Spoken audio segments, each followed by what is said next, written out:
Well, I'd be interested in what you think about our next topic then, because if you're heading off on a stag or hen do this weekend, some councils are introducing fashion police to monitor what the bride or groom-to-be and their guests are wearing. And if it's too revealing during the daytime, they could slap an antisocial order on you and a £100 fine. Now, Blackpool is expected to be the first town to clamp down on this. Brighton, Bournemouth and York are expected to follow.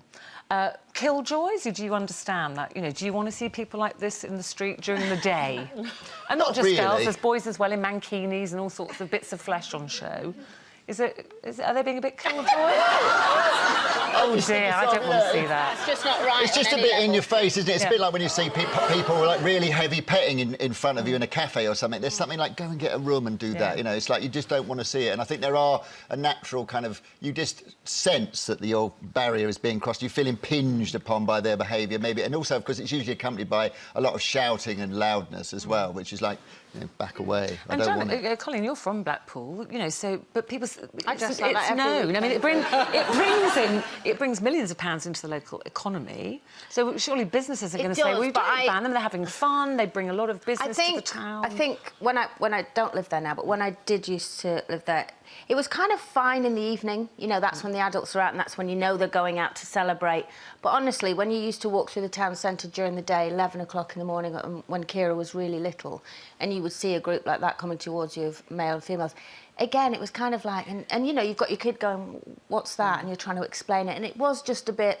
I hated it during the day, but I don't want to be a killjoy and say it should be banned, because we are out celebrating and having fun. 50 years ago, stag and hen parties weren't like this. It's like Halloween. It's something that's crept up on us. And now stag and hen parties are massive business for loads of major cities in the UK and places like Dublin and so on. But the other thing is, it happens all day long. I mean, last year I went to Spain on a flight from Manchester, and the whole flight was full of women in very little clothes and so on. And I just don't understand it. And also, it's just a collection of cliches. It's like, you know, it's sort of... They think they're being sort of interesting and ironic by all dressing up as Elvis or something, and it's like, sort of like, oh, God, you know, it's just not that interesting anymore. It's just... At least if they're going to have I don't mind people having a ritual, that's nice. Yeah. But there's something kind of commercialised about it now. It's almost like there's a hen party industry the same way as there's a wedding industry and a baby industry and all these industries that are selling you tat you don't need. Try a bit of imagination, do it yourself, do it in a different way. But maybe people...